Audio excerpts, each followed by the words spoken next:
What's up? Make sure you like, share, subscribe, hit the notification bell up above for future uploads, and check out the links posted in the description down below to support the channel. Thank you.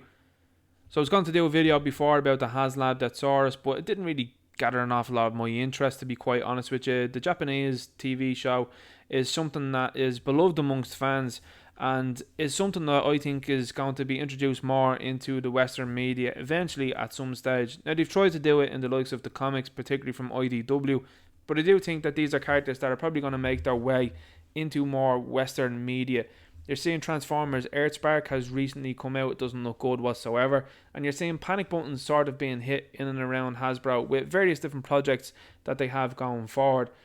They need a real serious reshuffle, and they need to understand that when you do something like they've done here with this Haslab Deathsaurus, it's starting to ring alarm bells amongst fans. And I'm going to explain as I go through this video. You've got a character here in Deathsaurus that the Transformers team have openly admitted to this being planned for the Legacy line. This is now shoved into being a Haslab, which I think is very precarious, and I think it's something that is quite strange to say the very least. Even when you look at Star Saber being a Haslab, I was very surprised at that, considering that he could be retailed as an Autobot commander and someone that you could have tied in to some new media. That might have been the way I would have gone with it. And indeed, I do think that they could have promoted it in a very good way rather than relying on the fact that he was a Japanese character in a Japanese show and a character that has been long requested by fans, to then just put him in as a Haslab rather than looking at, from what is in my opinion, a Haslab, which is a large scale item that's not going to go on a store shelf. That's what you saw with Unicron. Again, notwithstanding the issues that happened with Unicron, in particular the incorrectly painted maw, along with the lack of paint on the bottom teeth and indeed on the inside of the palms. These are all issues that happened with Unicron that Hasbro never ever addressed. So then you get Victory Saber, you get Star Saber, who looks amazing and who they base off of the anime in completely looking like the character from the anime down to the colours of the figure. Then you see this here, and this does not make sense, and this would ring alarm bells to me if you're someone out there that's a prospective backer of this item. Now, this item, from what I understand, has gained over 6,000 backers. This is a serious amount of people that they want to back this, and they are actually running out of time. They have a date of December 12th to be the cut-off point for this figure. But you know what, if I was involved in backing this, which I'm not, because Hasbro, in their infinite wisdom, have decided to cut off the majority of Europe from being able to back this. They have decided to open Hasbro Pulse in 5 countries that ships to 5 countries, and that's it. There's no Zavi option for anybody that resides here in Ireland that would have liked to avail of that, because you could avail of that beforehand. You cannot avail of that now. So it's limited to America, Canada, and 5 countries in Europe, along down with the UK. That's insane. You've limited the scope of the people that can back this stuff. Now, I know as well too that they've opened it up to Takara Tomy Mall, from what I understand, if I remember that correctly. They've opened it up to the Japanese market, and still it's not hitting the target that I think they thought it was going to. And then they released this here, and this statement to me would suggest that even though they do say it in their terms and conditions, they probably have a plan of using some of these Haslabs like Victory Saber and maybe even Deathsaurus again in the future. Now, it's their item and they are perfectly okay to do that. But if I was you, I would probably hold off on this. Why? Well, like I said, Victory Saber was coloured with the anime accurate colours in mind. And this is what they said about Deathsaurus. Transformers fans, how about some colour to spice up your weekend?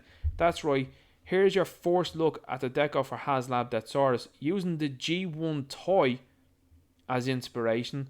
The colours on Deathsaurus look absolutely stunning.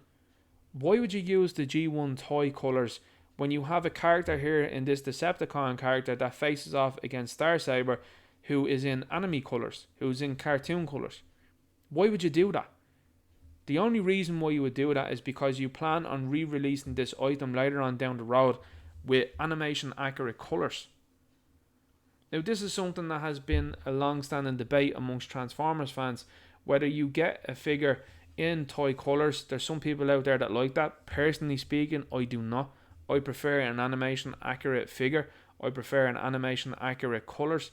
And this is something that has been a long debate amongst fans, particularly when any time they release a Hot Rod figure as to what colour Hot Rod should be. This even went down to the latest release that they made with a retro Hot Rod that's a G1 colour Hot Rod that released as animation colours, animation accurate Hot Rod. Looks great. But why have they decided to go down the toy route for Deathsaurus? That is a bizarre thing to do in my opinion. And that to me signals that they plan on using this later on down the road in animation accurate colours. Could we perhaps see a set of Star Saber in toy colours and Deathsaurus in animation colours? You can't put anything past this brand at this moment in time. And I'm telling you this now, when you see the likes of Marvel Legends struggling, you see Power Rangers sort of struggling at the moment, and also you see Star Wars struggling. They have to make up money somehow, some way. And when you see Transformers be as popular as it is, and it is popular, you can kind of understand where they may go with this. So this is a very strange thing to see to me, and if I'm being honest with you, toy colours is a bad idea. Now there might be someone out there that would say, well, do you fudge it enough and it looks like the animation accurate colours? Sure, but they're actually out there telling you that they're using the G1 toy colours. So that to me says that they are going to use the animation accurate colours later on down the road at some stage, and I do think they will.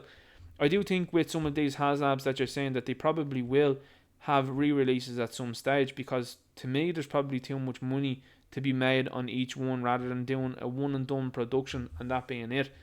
I could absolutely see the Haslab Sentinel coming out again. I would highly doubt Galactus would come out again. I could see the Barge coming out again maybe. I could see even Unicron coming out eventually, because in my view they will go the whole hog probably with Unicron the next time and be like, actually guys, you know what we're going to do? Total animation accurate colours, and maybe take away the greebles and stuff like that off them. You know, the added details and that. I think you'll see the same probably with Star Saber, and you'll see with this. Look at what Star Saber is fetching on the aftermarket already, and he has been prepared for a release. He is fetching upwards of 400 to 500 on the secondary market right now. So they're all looking at that with in mind, and I think if they release this version of Deathsaurus first and then do an animation accurate version later on down the road, they've doubled their money on one malt. This is the way the company is going. And the company is going back to the way it was when it was nearly going bust at this stage. This is disappointing to see as a fan. And look, as I said earlier on, I've no way of backing this here. And I don't have any interest, to be quite honest with you, of backing this once I seen it was G1 toy colours, because that to me just turns me off this item altogether. There's no item in my collection that I've looked at and said, I bought that because that is a G1 toy colour that's not accurate to the animation. That's the type of collector I am. I know some people out there might disagree and they might be absolutely ecstatic and over the moon. But this, to me, is also a very sticky situation that they might find themselves in, because there might be a number of collectors that are out there that would be like, no, I don't want the G1 toy colours. And again, it being a Haslab and supposedly for the fans, should they not have left this up to the fans to decide and then count up the votes and see what people wanted? It's very strange. So let me know what you think in the comments down below. Make sure you like, share, subscribe, hit the notification bell up above for future uploads, and check out the links posted in the description down below to support the channel. And I'll talk to you later. Good luck.